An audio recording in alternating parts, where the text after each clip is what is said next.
tal? Bienvenidos a una edición más de Una Mirada, el programa de la Universidad Nacional y del CINAR S.A. Soy Maribel Quiroz Jara y hoy vamos a hablar sobre el rezago educativo que experimentamos en el país, principalmente en las escuelas, pero particularmente sobre la gran brecha educativa que tenemos en las zonas rurales. Esto en el marco de un proyecto de investigación que desarrollaron las universidades públicas y además de los datos que nos ha dado el informe del Estado de la Educación, que hacen un llamado de atención, casi que un llamado en estado de emergencia nacional con el tema del rezago educativo en nuestros centros escolares y colegiales, pero particularmente en nuestros niños de primero, segundo y tercer grado. Para hablar sobre este tema nos acompaña en este primer bloque Dagoberto Murillo Delgado, quien es investigador del informe del Estado de la Educación. Gracias por estar con nosotros, Dagoberto. Gracias, Maribel. Un saludo a la estimable audiencia. En definitiva, es un tema del que ya nos veníamos preocupando. Ustedes ya habían hecho un llamado de atención importante mucho antes de que iniciara la pandemia por la COVID-19. Y el rezago educativo pues se hizo evidente y se agravó al punto de que estamos experimentando realmente una situación, un país preocupante. Ustedes han hecho varios llamados de atención sobre este estado que estamos enfrentando de rezago en nuestras escuelas y colegios. Efectivamente, desde el Estado de la Educación, ya desde hace más de 10 años, venimos insistiendo en la necesidad de contar con estrategias diferenciadas de atención en diversas zonas, ¿verdad? Porque aunque somos un país pequeño, somos un país con grandes contrastes y el tema de rendimiento académico no es la excepción. En ediciones anteriores del informe, estoy hablando, remontándome al año 2011, 2013, ya nosotros hacíamos un análisis que tenía que ver con todo el tema del clima educativo de los hogares y cómo este se encontraba relacionado, por ejemplo, con estos indicadores de logro. Y hacíamos un hincapié en aquellas personas estudiantes que provenían de hogares con climas educativos bajos. Esto es cuando las madres o los padres tienen la primaria completa o menos. Y señalábamos la importancia de atender a esos chicos, dado el apoyo que estos padres y madres les pueden brindar a ellos, ¿verdad? Tanto desde la parte más académica o como si nos enfocamos en la parte económica, ¿verdad? Para que tengan recursos y materiales para poder enfrentar todos los desafíos que involucra su trayectoria educativa. ¿Y por qué es esto relevante? Porque generalmente cuando vemos en estos hogares, por ejemplo, en un tema que tanto preocupa hoy como la lectura, vamos a ver que no encontramos casi libros y que tampoco hay personas que le lean a las niñas y los niños en tempranas edades. Entonces, ¿cómo fomentar la lectura involucrando a las familias desde edades tempranas? Siempre ha sido una prioridad desde el Estado de la Educación. Ustedes el año pasado hicieron un llamado de atención fuerte al país, al punto de que empezamos a hablar de un apagón educativo.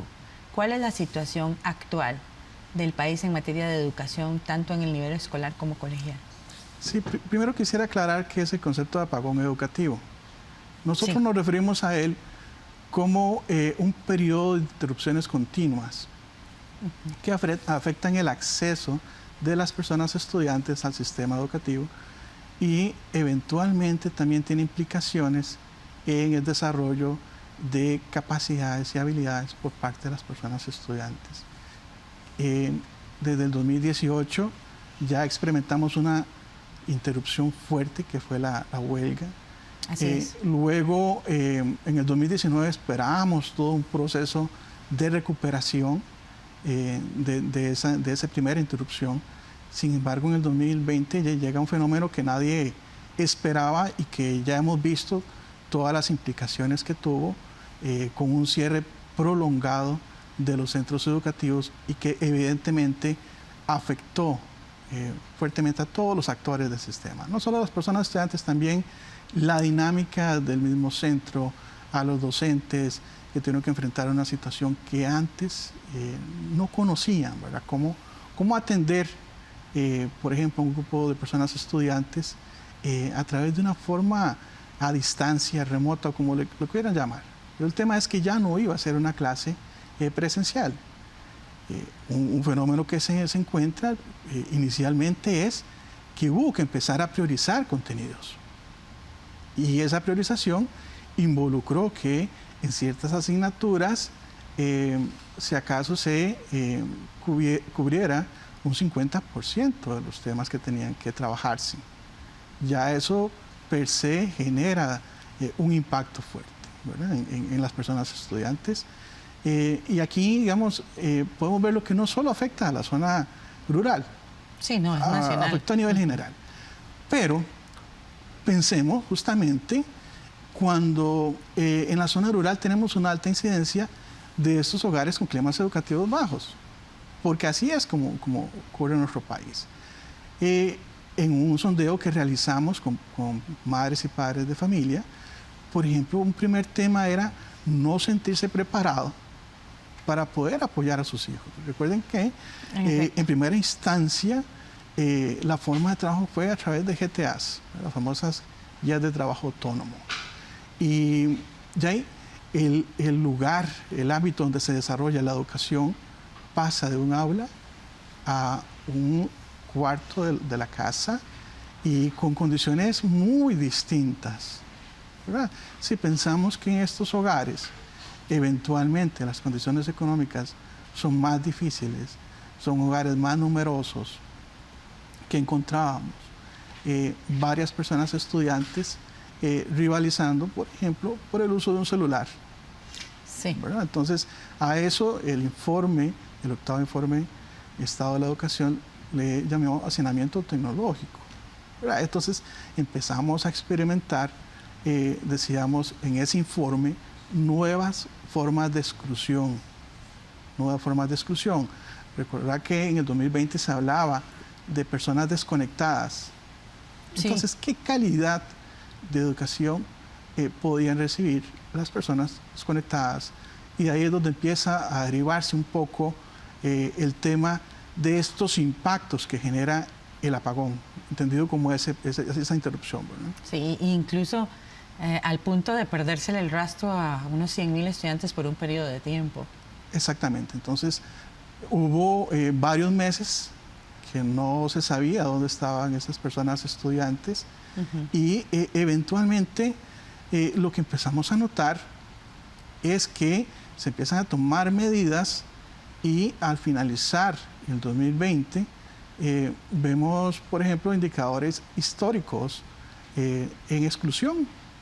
La exclusión bajó. Entonces, el indicador tradicional de exclusión intraanual era que antes contemplaba cuánta gente se matriculaba al inicio de un año escolar versus cuánta gente finalizaba. Entonces, esas son las tendencias que hoy llaman la atención y que también merece la pena reflexionar el por qué, ¿verdad? O sea, cómo logramos que casi todas las personas aprobaran en un contexto tan complejo como ese. Entonces, ahí ya tenemos ciertas hipótesis, pero siempre el llamado ha sido atender esos posibles rezagos que ya se han documentado y se ha reflexionado sobre ellos. Retomando un punto bien importante que usted mencionó al inicio, y que también quedó como en evidencia, creo que una verdad a voces que todos sabemos, pero que quedó en evidencia con la situación vivida y también con los informes que ustedes han realizado. El rezago no está solo en el centro educativo, también está en los hogares. Por supuesto, nosotros hablamos no de que se crearan brechas, ya las brechas estaban existen, ahí. Exacto, ya eran previas. Lo que se dio fue un ensanchamiento, un deterioro, si podemos llamarlo de alguna manera, de esas brechas socioeducativas que ya existían. En análisis previo nosotros documentábamos incluso cómo en muchos de estos centros educativos rurales habían problemas de conectividad.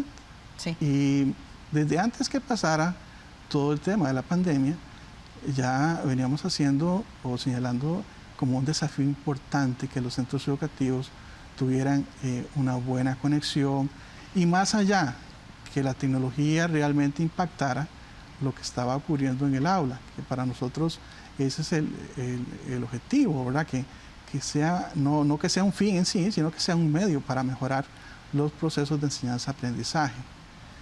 Pero llega la pandemia, yo creo que hasta ahí algunas autoridades empiezan a tomar conciencia de lo relevante que era en su momento tener esa red de centros educativos con una buena conectividad. Y también caímos en cuenta el tema de esas brechas existentes en cuanto a la existencia de una computadora, una tablet o incluso el número de teléfonos que existían en el hogar. Y hay que ser francos, o sea, realmente en ese 2020, en cierta medida lo que termina salvando cierta continuidad es la existencia de un teléfono.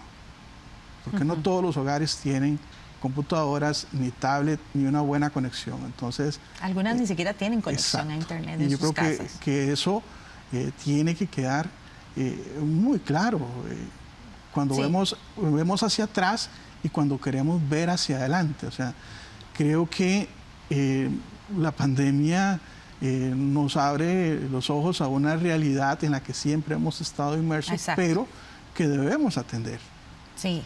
Y que debemos atender de múltiples formas, ¿verdad? En esta lucha pues estamos todos y todas involucrados de alguna forma.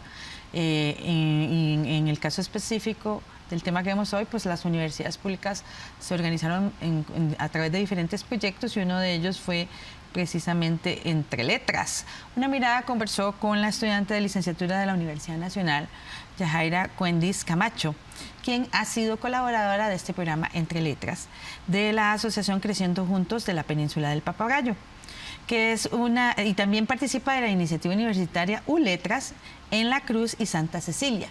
Ella nos contó cómo ha sido ese esfuerzo que han realizado y los resultados que han ido obteniendo por cerrar precisamente esas brechas país tan grandes que tenemos en materia de educación y de conectividad.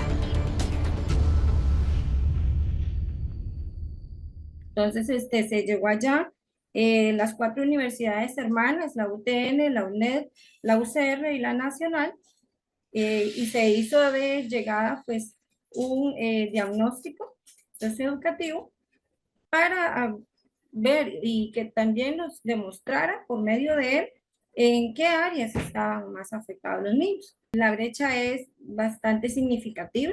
En las visitas que se hacían los sábados, se iba tomando, ¿verdad? El primer momento, bueno, se hicieron la etapa del diagnóstico, luego se buscó cómo íbamos a implementar, qué metodología íbamos a implementar, siempre a base de las necesidades que tenían los chiquitos y las chiquitas, ¿verdad? Entonces, se llegó, bueno, de mi parte, los chiquitos y las chiquitas llegaron a aprender a leer. No porque tenían un nivel, ¿verdad? Encontramos que era un nivel inicial de lectura y escritura, pero ya ahora está en un segundo nivel, ¿verdad? De lectura y escritura. Y lograron, sí, leer, lograron escribir. Tengo videos que evidencian eso, que evidencian el progreso de los niños y las niñas de Santa Cecilia. Sí, desde segundo nivel hasta niños de sexto. Niños de quinto, niñas de quinto, igual eran variados. Íbamos 7 maestras a aquel lado, a Santa Cecilia.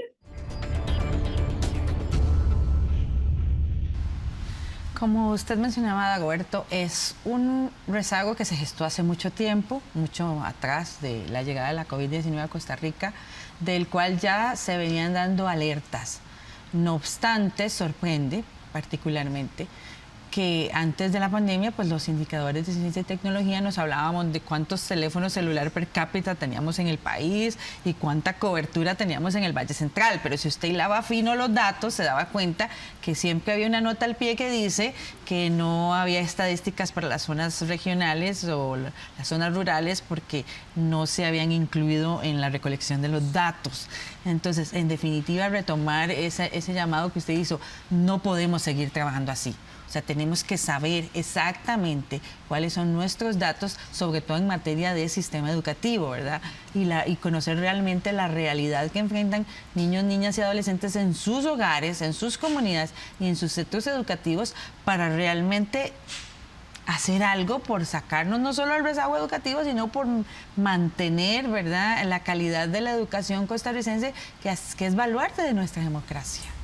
Sí, yo creo que ese elemento es fundamental, ¿verdad? Pensar en temas de calidad y pensar que la persona estudiante tiene que estar como prioridad ante todo. Así es. ¿Verdad?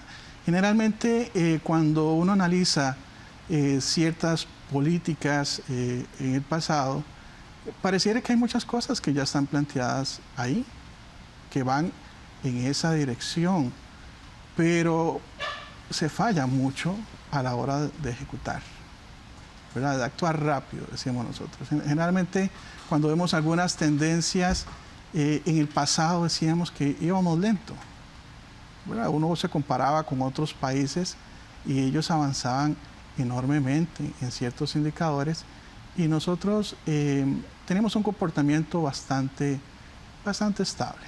No teníamos mejoras sustantivas. Para mencionar algo, temas de calidad y por ejemplo que impactan mucho en las zonas rurales. Ya desde hace bastante tiempo también venimos insistiendo en la necesidad de tener escuelas de horario regular. ¿Y qué es eso? Son las escuelas que ofrecen todas las asignaturas que el Consejo Superior de Educación dijo que debían estar para primer y segundo ciclo. ¿Qué ocurre en las zonas rurales? Tenemos una enorme cantidad de escuelas unidocentes o escuelas pequeñas que no logran ofrecer todas esas asignaturas. Entonces, tenemos personas estudiantes que reciben música, que reciben artes, entre otro conjunto, educación física, por ejemplo, y otro que recibirá las asignaturas básicas. Entonces ya desde ahí estamos creando un proceso educativo, digamos, muy desigual. ¿Qué pasa? Que luego esos chicos llegan al colegio y no han logrado desarrollar ciertas habilidades, ciertas competencias que se gestaban a través de esas asignaturas. Entonces, también es un tema al cual hemos insistido que hay que prestarle atención. O sea, tenemos un currículo, pero solo un 8% de las escuelas en el país lo cumplen. Y eso hablando de, ¿verdad?, de educación complementaria, ¿verdad?, que siempre es necesaria para formar seres humanos integrales. Ahora, ustedes también hicieron un llamado particular, un llamado de atención muy particular sobre el tema de la lectoescritura, ¿verdad? Que tenemos, a esta fecha, tenemos niños y niñas en tercero o cuarto año, y no más allá, que no saben leer y escribir realmente. Correcto, y si volvemos un poquito tiempo atrás y pensamos en esa persona que hoy está en cuarto, en tercero, bueno, en quinto, en qué nivel estaban en el 2018. Nos vamos a dar cuenta de lo que nosotros señalábamos que era una afectación, sobre todo en la generación de estudiantes. Es decir, si usted en el 2018 estaba en primer grado, en su primer año, tiene una huelga de 3 meses, y llega al 2019 en segundo, 2020 tercero, 2021 cuarto. ¿Qué podemos esperar si, digamos, no hicimos estrategias de atención para ellos? Y más, retomando el tema de los hogares de climas educativos bajos, más cuando en sus hogares no hay los recursos, no hay los conocimientos para que se les pueda apoyar desde edades tempranas. Tampoco se ha logrado concretar una política en la dirección de integrar a esas familias con ese proceso de lectoescritura, lo cual sería muy relevante. Claro. Pues tenemos organismos a nivel local, las municipalidades, que deberían también pensar cómo potenciar ciertas campañas a nivel local.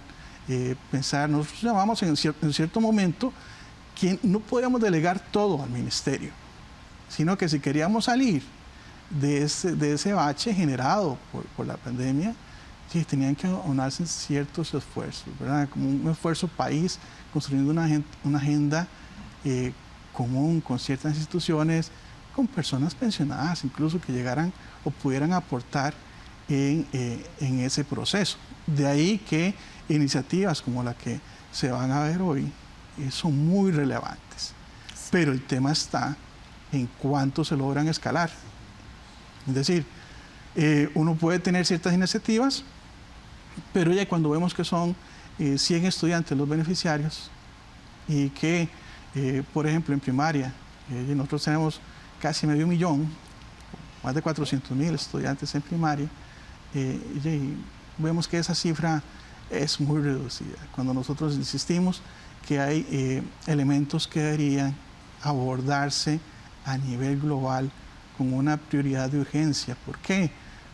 Porque obviamente esas capacidades que ellos no logren desarrollar en esas edades tempranas van a terminar impactando posteriormente, ya sea en sexto, en séptimo, octavo. Había mejorías en algunos indicadores, pero si no hacemos algo, lo que vamos a ver es que en momentos donde cambie el tema de evaluación, de repente vamos a ver que ciertos indicadores como la aprobación empiezan a caer. ¿Por qué? Porque son personas, estudiantes que tienen debilidades. ¿Es culpa de ellos? No. ¿Es culpa de los docentes? No. ¿Es culpa de las autoridades responsables? Tampoco podemos achacar todo ahí. Pero el tema es, cuando tenemos una situación de estas, de gran envergadura que está afectando a todos, ¿cómo hacemos para salir de ello? Entonces ahí es el llamado que hacía el Estado de la Educación a unir esfuerzos entre diferentes actores para generar iniciativas consensuadas en el que todos colaboraran.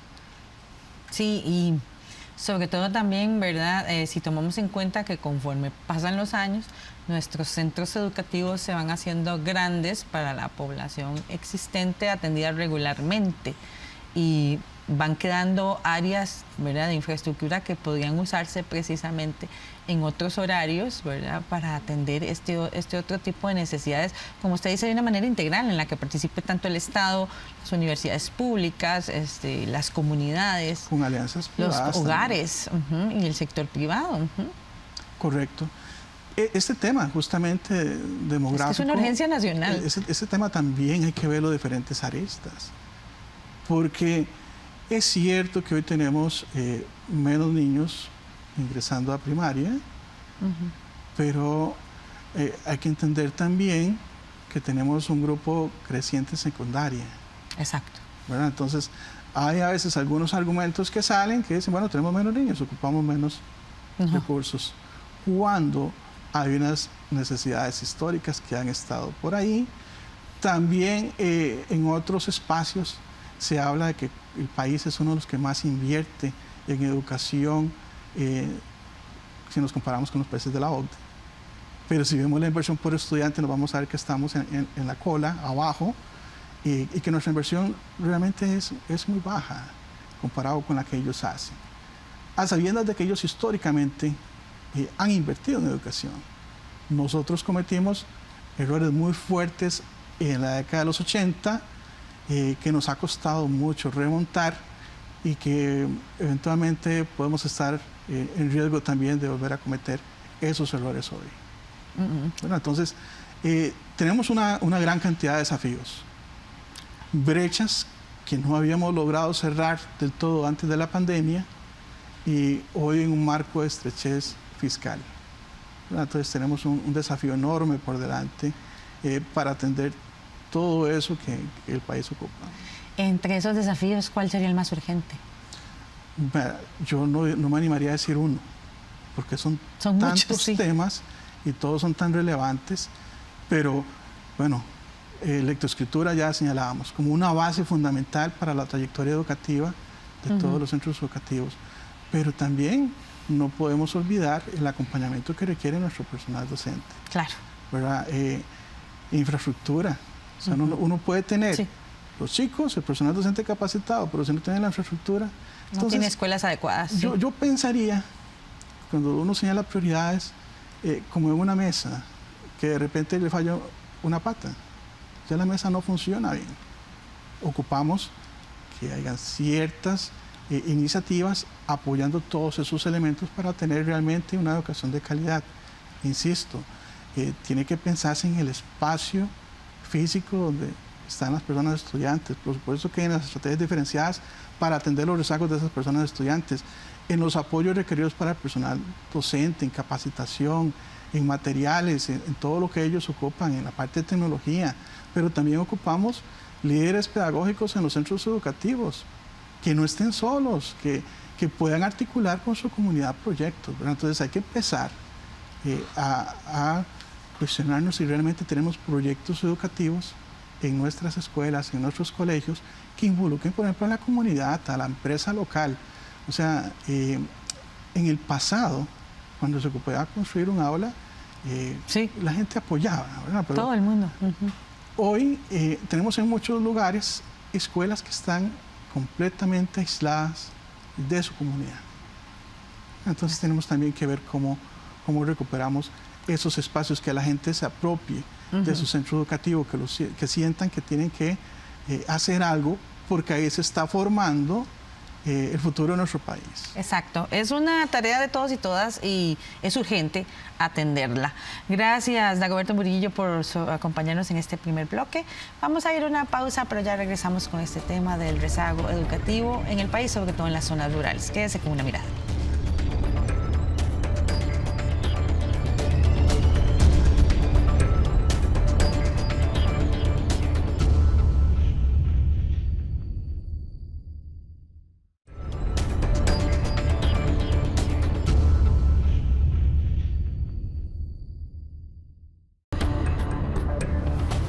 Continúa usted con Una Mirada, el programa de la Universidad Nacional y de CINAR S.A.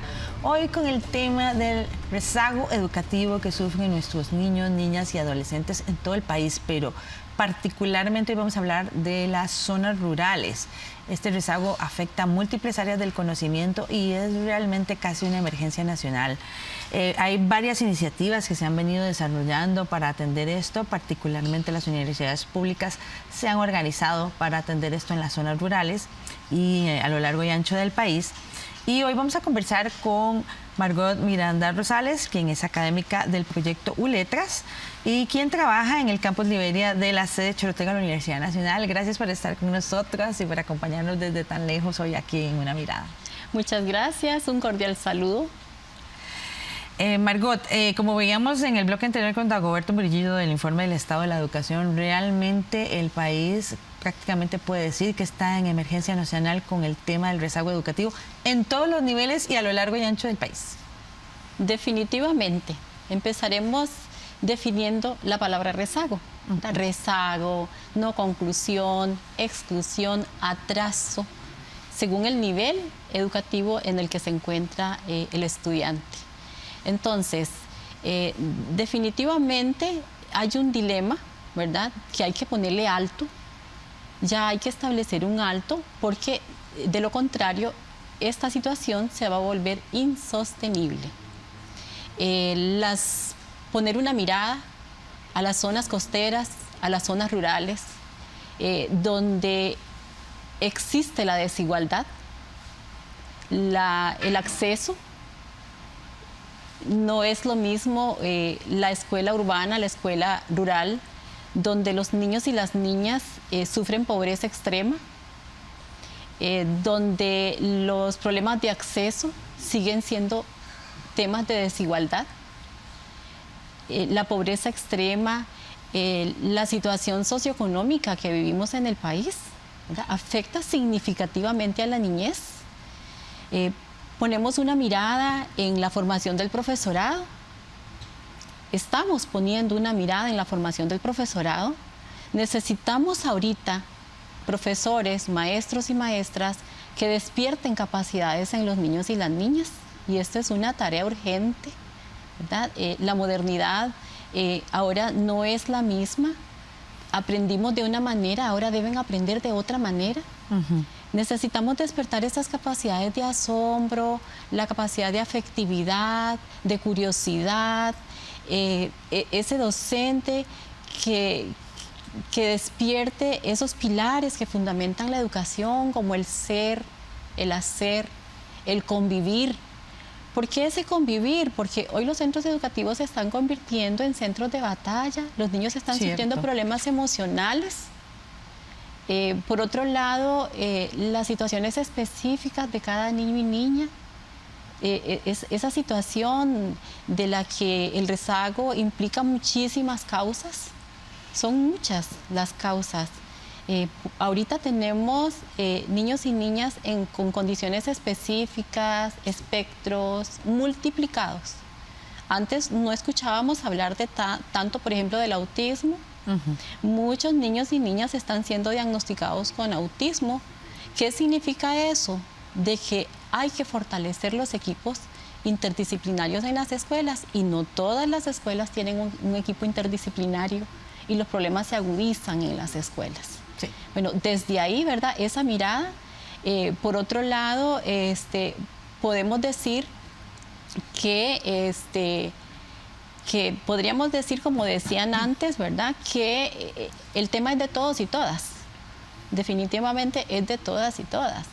Pero en orden jerárquico, diríamos, exacto, ¿verdad?, que el Estado, ¿verdad?, el Ministerio de Educación, la familia, ¿verdad?, un ente principal del que vamos a seguir quejándonos, ¿verdad?, que la familia no está capacitada, que la familia no apoya. Y como es tarea de todos y todas, esto es una tarea altamente social, es un compromiso que tenemos todas y todos los involucrados en este proceso. Así es, y no podemos taparnos más los ojos, la evidencia es contundente, la realidad no va a cambiar si no hacemos algo al respecto, y particularmente ustedes desde el proyecto Letras y también en apoyo con Entre Letras, pues se han dado a la tarea de estudiar esta situación y de actuar en consecuencia para atender principalmente el rezago en lectura y escritura en diversos centros educativos de la región guanacasteca.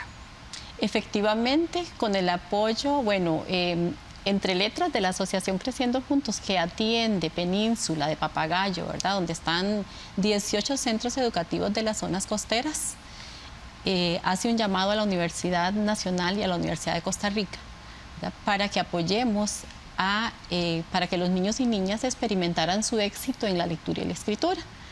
Y con apoyo de 60 estudiantes, ¿verdad?, 20 estudiantes de la Universidad de Costa Rica y 20 estudiantes en formación de la Universidad Nacional, nos dimos la tarea de atender el proyecto Entre Letras, ¿verdad?, con la presidenta de la asociación, que es doña Elsa Bonilla, y todos los centros educativos esta vez más bien solicitan apoyo urgente, y es así como desde los trabajos finales de graduación, desde los diferentes cursos de la carrera, las didácticas, ¿verdad?, armamos un batallón, por así decirlo, para ir a atender a los niños y las niñas de lugares alejados, poco accesibles, donde las condiciones no son buenas, por ejemplo, lugares que muchas veces han sufrido el abandono, ¿verdad? Por ejemplo, falta de agua, falta de conectividad, y gracias a Dios los resultados, buenos resultados. Se atendieron más de 2.000 estudiantes en condición de rezago, es decir, que no habían recibido, ¿verdad?, sus clases completas o los procesos completos. Si bien es cierto, el Ministerio de Educación ha hecho grandes esfuerzos por implementar las nuevas políticas de transformación curricular, ¿verdad?, en cada una de sus asignaturas, la parte operativa de cómo desarrollarlo en estos momentos, donde son décadas, podríamos decir 13 años, y yo le pongo un año que muy poco se menciona, que es el 2012. Para Guanacaste el año 2012 trae consecuencias nefastas en lo que es la infraestructura. Sí. Y desde entonces, ¿verdad? No solo la infraestructura. Ahorita, hoy nosotros en el proyecto ULetras estamos iniciando la atención, estamos replicando, porque ULetras surge para la Cruz y Santa Cecilia. Entonces, ULetras hoy se está replicando, no solamente en la Cruz y Santa Cecilia, se está replicando en espacios marginales, vulnerables de la región de Liberia, por ejemplo, Corazón Jesús de Nazaret, ¿verdad? Que es una escuela modelo. Ahí tenemos estudiantes de trabajo finales de graduación y estamos replicando en Sardinal. ¿Por qué en Sardinal? Sardinal desde el 2012 sufrió los embates del terremoto de Sámara, terremoto de Nicoya. Y desde la fecha, la escuela no está en condiciones de recibir al estudiantado.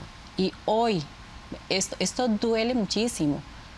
A 13 años, ¿verdad? Que estamos ahorita, Sí. del 2012, aproximadamente 13 años, entonces más de una década. Los niños están recibiendo las clases en 4 aulas que presta la Iglesia Católica. ¿Qué pasa? Niños de sexto reciben una vez a la semana.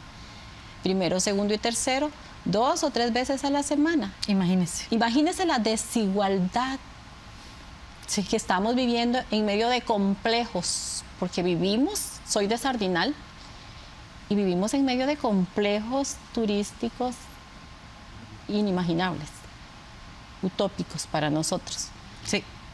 Y ahí estamos atendiendo a los niños y ULetras va a replicar, solo por robarme un poquito más de espacio, en media hora matriculamos 65 niños y quedó en lista de espera. ¿Por qué? Porque no tenemos el espacio donde atenderlo. Entonces, el Ministerio de Educación no ha podido solventar situaciones como, por ejemplo, el nombramiento de profesores, porque no lleva un control exacto, qué es lo que está haciendo. Y no solamente el nombramiento de los profesores. En este momento nosotros en Guanacaste tenemos aulas sin abanico, no aire acondicionado, ¿verdad? Pongámonos a analizar los escenarios pedagógicos para aprender. Claro, claro, y de todo, decía mi abuela que uno tenía en esta vida que aprender a sumar bien, a restar bien, ¿Sí? a escribir bien y a leer bien. Exactamente. Y no estamos haciendo nada de eso con estos niños, niñas y adolescentes de este país, y bueno, particularmente de la zona que usted viene representando. De ahí que, ¿verdad? Estos proyectos, como el que impulsa la Asociación Creciendo Juntos, pues se haya preocupado por hacer algo en su región. Una Mirada conversó con Elsa Bonilla, quien es la presidenta precisamente de Creciendo Juntos en la península de Papagayo, quienes promueven el proyecto Entre Letras para atender el rezago educativo en lectoescritura de los niños y niñas de Carrillo y Liberia. Ella mostró su satisfacción por el proceso realizado en colaboración con la Universidad Nacional. La Asociación Creciendo Juntos nació en el año 2001 como el Programa de Responsabilidad Social de Península Papagayo. Desde el 2001 nosotros venimos trabajando con diferentes instituciones públicas a lo largo de los años. Nosotros hicimos una pequeña prueba a los estudiantes de las 2 escuelas más cercanas. Apoyamos 21 centros educativos de la zona que rodea Península Papagayo. Y pues nos dimos cuenta de la gravedad de la situación que enfrentaba nuestra niñez. 4 años sin lecciones, 2 años de huelga y 2 años de pandemia que los dejaban en una posición muy sensible. Nos encontramos con niños en 5º grado que no sabían leer ni escribir. Y entonces, ¿cómo a través de estudiantes de pedagogía poder apoyar a esta población estudiantil escolar a tratar de ir cerrando y mejorando un poco los niveles de escritura y lectura? Iniciamos en agosto del 2021 haciendo un piloto con unos 500 estudiantes y con estudiantes de la Universidad de Costa Rica y de la Universidad Nacional. Luego hicimos un campamento de verano para el año pasado, a inicios, y ya en marzo arrancamos con 35 estudiantes de la Nacional, apoyándonos con casi 2.000 estudiantes de los 18 centros educativos que nosotros apoyamos, pues son 18 escuelas y 3 colegios. Definitivamente en el primer piloto, que duró 4 meses, en el 2021, Los estudiantes de la Nacional se sensibilizaron un montón, dándose cuenta realmente de la urgencia tan terrible en la que estaba la niñez nuestra. Y ya para el 2022, pues tenían un compromiso mayor. 35 trabajaron con nosotros todo el año pasado apoyándonos en este proyecto y definitivamente hubo un avance ya de marzo a junio y quedaron ya de los 1900 y pico, quedaron 560 y algo, 590 y algo, que fue los que continuaron de agosto a diciembre. Eso quiere decir que casi 1.300 estudiantes avanzaron. Y a la hora de decir avanzar, es que leen y escriben mejor, pero el trabajo que hay por hacer es inmenso todavía, ¿verdad? Porque estamos hablando de que toda la parte de comprensión de lectura y todo lo que lleva al éxito futuro, colegial, universitario y demás, se basa en estos primeros años de vida, ¿verdad? Iniciativas como estas son muy importantes para atender este rezago educativo. Ahora, cuéntenos un poco cuál ha sido la experiencia. Han trabajado con muchísimos niños y niñas y han podido ir sacando la tarea de a poquitos porque los recursos, como siempre, son limitados. Claro que sí. Por ejemplo, Entre Letras. Entre Letras nos facilitaron los recursos. Los niños contaban con todo tipo de material. A los y las estudiantes se les daba un incentivo económico para, por lo menos para que almorzaran, ¿verdad? Y se trasladaran a los centros educativos según sus horarios de clase. Fue un voluntariado, ¿verdad? De corazón, con vocación. Por eso le decía que ponemos una mirada en el profesorado que estamos formando en las universidades. Un profesorado con carisma, con vocación, que se lanzó al campo de batalla, ¿verdad? A luchar por estos niños y niñas que hoy por lo menos han aprendido a decodificar, pero no podemos llegar a un nivel de comprensión en unos cuantos meses. Eso es un trabajo social compartido y no tenemos que seguir diciendo, es que el padre de familia no está colaborando, es que el padre de familia no es maestro ni maestra. Deseáramos, no sabe ni siquiera leer ni escribir. No, deseáramos tener comunidades letradas, claro. en cada casa una biblioteca. No todos los padres leen y en esta modernidad que dije antes, como dice Bauman, líquida, pocos padres se interesan. Por eso yo le digo a mis maestros, preocupémonos por hacer espacios significativos, llenos de curiosidad, de asombro, para que nuestros niños y niñas pasen un espacio placentero, con gusto, con placer en la escuela. Pero ya ve, ¿quién se va a enamorar si ni siquiera tiene 4 paredes donde recibir una clase propio? Y cosas significativas que de verdad que le dan ganas a uno de soltar el llanto, porque hay más que conversar. Por ejemplo, para el estado de la educación, ¿qué está pasando con los muchachos de 15, 17 años? Cuando se ve más marcado la situación de rezago y abandono. ¿Por qué? Porque el sistema educativo no está apto para lo que ellos necesitan. Urge replantear la educación. Urge que esta situación no se vuelva, como dije antes, insostenible. Nuestros niños y nuestras niñas, todos tienen derecho a experimentar éxito en su proceso escolar. Yo soñara con una escuela con igualdad de oportunidades. Hay escuelas en el país que tienen oportunidades, por así decirlo. ¿Quién no desea tener su hijo en una escuela laboratorio? ¿Quién no desea tener su hijo en una escuela donde la maestra unidocente tenga un asistente y que no tiene que llegar a 38 o 40 niños para que tenga un asistente? ¿Cuánto deseáramos en el MEP que nuestros grupos sean de unos 15 niños en este momento? ¿Por qué? Porque les vamos a dar una atención personalizada. Eso estamos haciendo nosotros desde ULetras y de Entre Letras, dando atención personalizada a los niños y las niñas, porque todos los niños son diferentes. Todos los niños tienen diferentes formas de aprender, ritmos de aprendizaje, sus situaciones específicas sus genes, su dimensión social, su familia.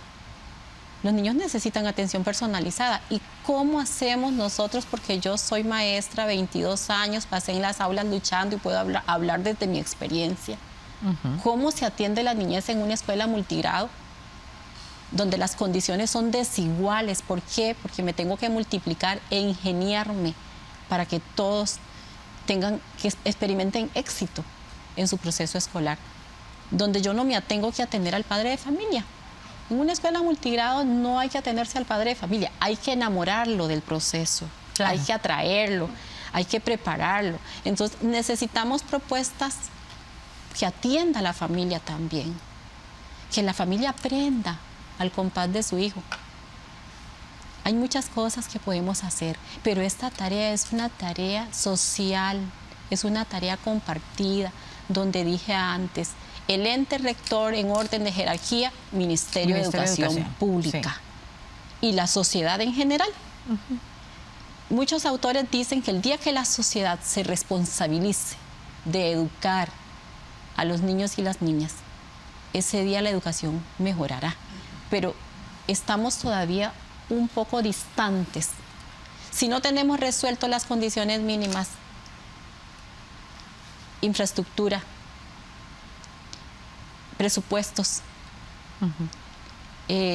accesibilidad, edificaciones, ¿cómo vamos a atender a la familia? Hay que ordenarnos, definitivamente. Y desde las universidades estamos seguros, estamos poniendo, como dice el programa, una mirada en la preparación docente. Es a lo que podemos apostar nosotros, a que nuestros docentes vayan. Y gracias a Dios, la carrera de pedagogía de la Universidad Nacional está rediseñada con un enfoque social. ¿Qué significa eso? Que vamos a poder leer mejor la situación de nuestro entorno. ¿Cómo apoyar a una sociedad? ¿Cómo hacer extensión desde las universidades?